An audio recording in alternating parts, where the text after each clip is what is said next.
Justru itu yang kutanyakan.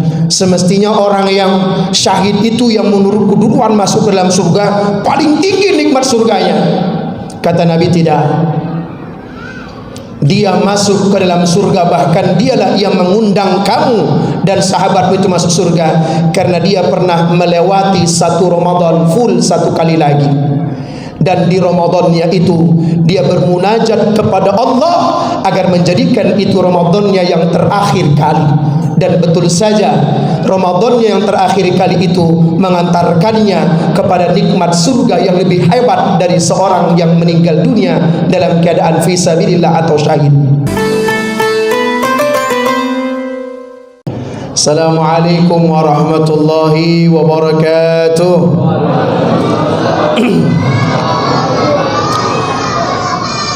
Masya Allah, kalah yang gede-gede ini. Alhamdulillahi Rabbil Alamin, wassalatu wassalamu ala ashrafil anbiya'i wal mursalin, wa ala alihi wa sahbihi wa man tabi'ahum bi ihsanin ila yaumiddin. Amma ba'du, fa ya ibadallah, usikum bitaqwallahi faqad fazal muttaqun. Pertama-tama kita bersyukur kepada Allah Subhanahu wa taala atas segala nikmat, karunia dan iman Islam. Alhamdulillah, di malam hari ini kita dipertemukan dalam keadaan sehat wal afiyah. Alhamdulillahi rabbil alamin. Salawat dan salam kepada junjungan kita Nabi besar Muhammadin sallallahu alaihi wasallam. Mudah-mudahan kita semua yang duduk di tempat ini, yang sedang berzikir, yang bermunajat, insyaallah semua dapat syafaat pada hari kiamat. Tadi tampaknya MC sudah ambil separuh dari tausiah saya, jadi separuh saja lagi nih. Alhamdulillah, di malam hari ini puasa kita bersyukur pada Allah tinggal 29 lagi. Betul Bapak Ibu? Tinggal 29 lagi. Alhamdulillah, kurang satu. Tentu malam hari ini kita bertemu di dalam Ramadan. Ini wajah-wajah yang tampak ini, gimana caranya nih para panitia ini agar tidak hilang besok lusa ini? Karena kata Nabi Muhammad sallallahu alaihi wasallam, puasa itu orang ada yang menyambut Ramadan, masuk ke dalam Ramadan itu dengan 3 golongan. Golongan pertama, ada golongan yang hatinya qalbun mayyit. Ada orang yang masuk ke dalam bulan Ramadan, hatinya mati, tidak hidup. Mata bisa melihat, mobilnya bisa jalan, tapi hatinya mati. Kok bisa mati? Karena di Ramadan atau dalam Ramadan sama saja baginya, tak ada perbedaan. Sholatnya biasa, target ibadah nggak ada, ya. Sholat subuh tadi yang biasanya di rumah tetap aja di rumah, tidak ada yang beda. Hatinya mati. Bahkan yang lebih parah lagi kata Allah, ketika hati itu mati, mereka itu justru menjadikan Ramadan jadi beban. Kok bisa jadi beban? Ya, nggak jadi lagi deh makan siang. Aduh, Ramadan. Makanya kalau ada yang menghitung Ramadan, beda ini secara psikologis. Kalau ada yang menghitung berapa Ramadan, baru satu, dalam hati orang yang mati, dia bilang apa? Ya Allah, 29 lagi. Tapi kalau orang beriman, udah berapa Ramadan sekarang? Tinggal 29 lagi. Makin menangis matanya, makin sedih dia. Kenapa? Makin dekat menuju Idul Fitri, dia makin kencang ibadahnya. Tapi kalau orang yang mati hatinya menyambut Ramadan, makin pergi dari Ramadan, makin bahagia dia, mau makan lagi siang hari. Tapi kalau melihat jamaah di sini, mulai dari luar tadi sampai ke depan ini luar biasa tampaknya. Buktikan insyaallah bertahan sampai akhir Ramadan, insyaallah. Amin. Nah, saya pun ikut amin kalau model ini. Bapak Ibu yang dimuliakan Allah, ada yang kedua. Ada golongan yang masuk ke dalam Ramadan namanya qalbun marad. Apa itu qalbun marad? Hatinya sakit. Siapa kok bisa ada masuk Ramadan tapi kok sakit hatinya? Iya, 10 pertama semangatnya luar biasa, 10 kedua redup, 10 ketiga redup banget, 10 keempat habis nggak kelihatan. Di mana perginya? Bukber. Bukbernya gimana? Kagak sholat maghrib berjamaah. Di mana? Di mall. Tapi kalau di sini kelihatan jelas sekali wajah dan cerahnya. Entah ini cahaya lampu atau enggak, pasti tampaknya enggak ada yang pergi dari sini sampai akhir Ramadan. Amin. Bapak Ibu yang dimuliakan Allah, yang parah ini yang kedua. Karena ketika seseorang hatinya sakit, kemungkinannya cuma 2. Mati atau sehat. Tambah sakit atau hilang sekalian. Kalau tambah sehat bagaimana? Jadilah dia orang yang paling rindu dengan Ramadan. Kalau mati bagaimana? Seperti orang tadi, begitu hari pertama, Masya Allah, tidak mau terlambat. Malam tarawih pertama, malam tarawih kedua nggak mau terlambat, malam ketiga sendalnya ketinggalan, malam keempat ketinggalan HP-nya, malam kelima aduh perutnya nggak enak bawanya, malam kelima di masjid aja lah, malam ketujuh nggak usah deh ke masjid, kemarin di sini ada terus sampai Ramadan. Mati hatinya. Ayah ibu yang dimuliakan Allah, maka ada satu kisah namanya Thalhah bin Ubaidillah. Ini sahabat Nabi, sahabat Nabi yang paling kaya raya, mirip seperti Utsman bin Affan, dan beliau ini digelari sebagai bodyguardnya Rasulullah.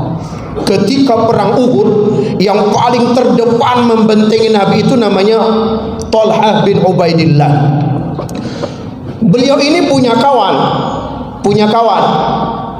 Dalam riwayat itu tak disebutkan namanya, 2 orang.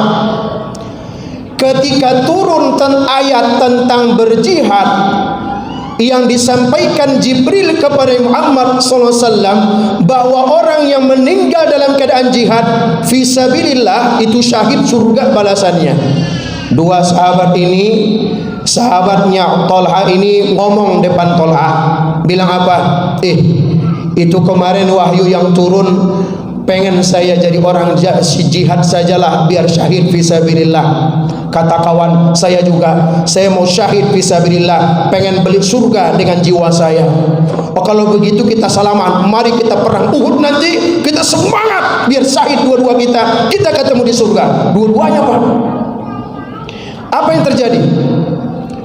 Ketika dua-duanya ikut berperang diizinkan Rasulullah, satu rupanya meninggal dunia, satu pulang dalam keadaan selamat.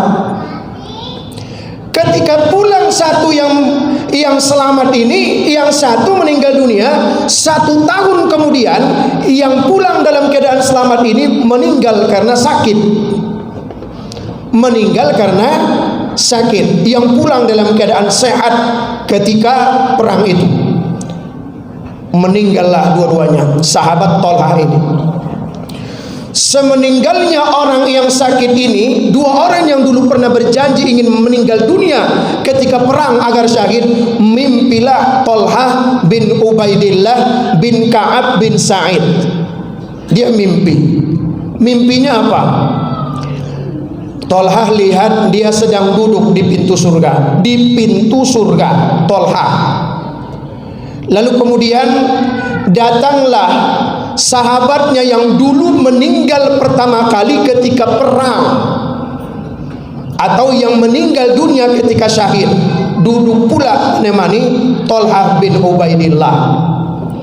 Ketika mereka berdua duduk memandang keindahan surga yang luar biasa, tiba-tiba dari dalam ada yang panggil.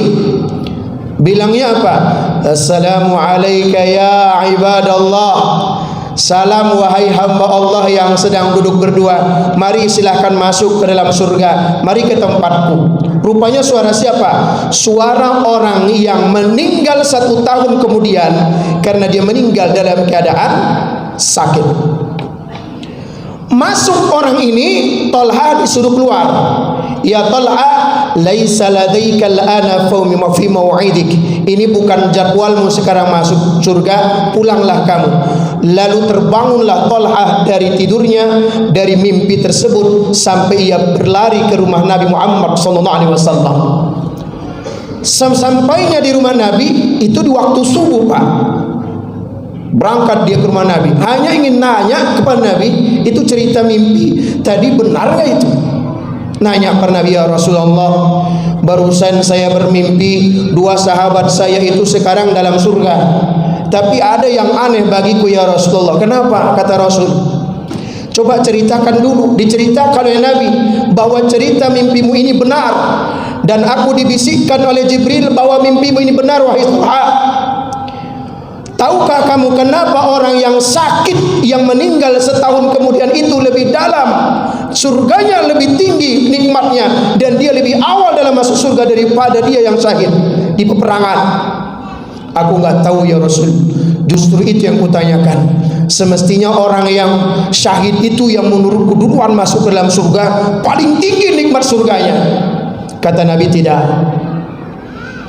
Dia masuk ke dalam surga, bahkan dialah yang mengundang kamu dan sahabatmu itu masuk surga, karena dia pernah melewati satu Ramadan full satu kali lagi, dan di Ramadannya itu dia bermunajat kepada Allah agar menjadikan itu Ramadannya yang terakhir kali. Dan betul saja Ramadannya yang terakhir kali itu mengantarkannya kepada nikmat surga yang lebih hebat dari seorang yang meninggal dunia dalam keadaan fisabilillah atau syahid. Subhanallah. Hadirin jamaah tarawih yang dicintai oleh Allah Subhanahu wa taala, Ramadan 1446 Hijriah ini tidak akan berulang 1447 Hijriah. Kenapa? Karena tak ada yang menjaminnya.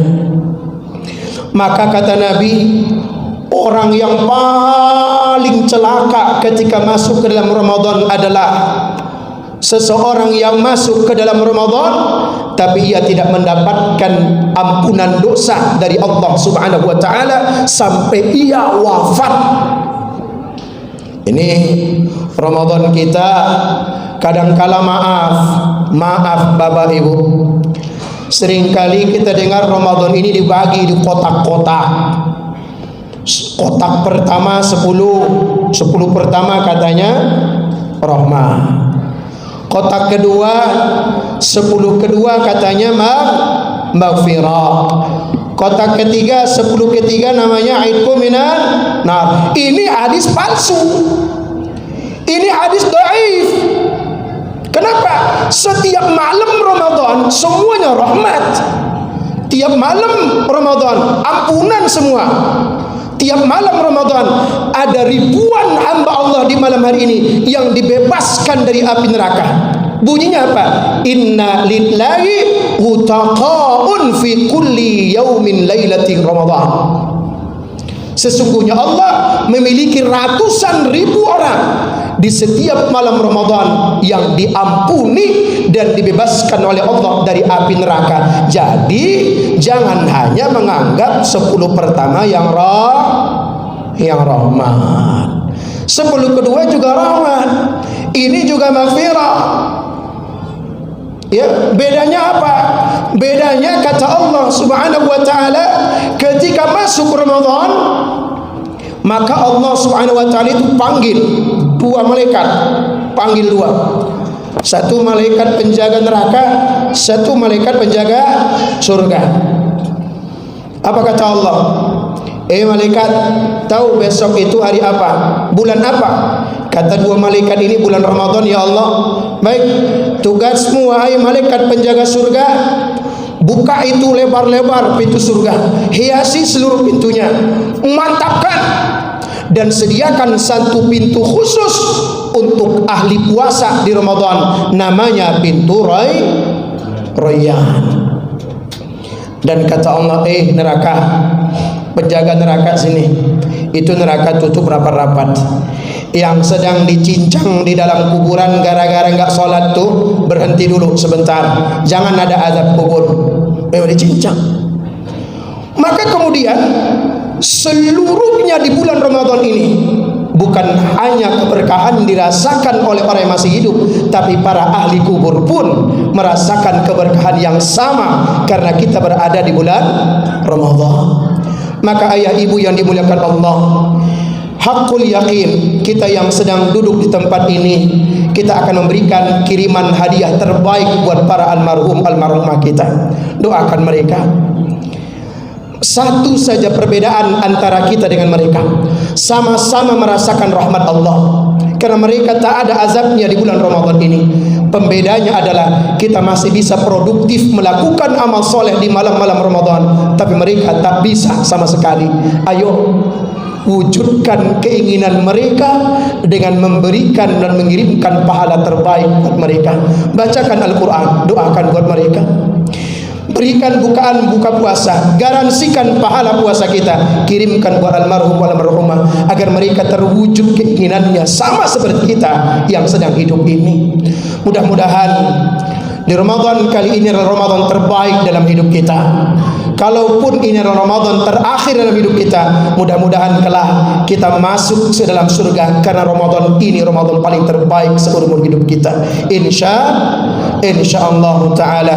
Demikian Bapak Ibu semuanya, karena Al-Khatib yakin Bapak Ibu buru-buru ingin mengamalkan yang tadi. Tampak sekali kalau begitu saya tahajud malam ini. Targetnya penuh Allah ini. Insyaallah, mudah-mudahan yakin, mudah-mudahan kita menjadi hamba Allah yang terpilih di Ramadan ini, menjadi orang-orang yang sehat, kuat ibadahnya. Tapi yang paling penting, mohonkan satu saja pada Allah. Ya Allah, di Ramadan ini aku mohon ridhamu. Apapun yang terjadi, aku mohon ridhamu ya Allah. Apapun keadaannya, bagaimanapun keluarga yang akan kuhadapi, bagaimanapun kondisi keuangannya, bagaimanapun kesulitan ekonominya ya Allah, bagaimanapun peliknya masalahku, bagaimanapun beratnya keadaan keluargaku, ya Allah, ridhai setiap perjalananku dan jadikan akhir hidupku adalah akhir hidup yang paling engkau ridhai. Amin ya rabbal alamin. Aqulu qawli hadza wa astaghfirullah li wa lakum. Mohon maaf atas segala kekhilafan. Mudah-mudahan kita semuanya dicatat oleh Allah sebagai ahli surga Ar-Rayyan. Amin ya rabbal alamin. Wabillahi taufiq wal hidayah. Wassalamu alaikum warahmatullahi wabarakatuh.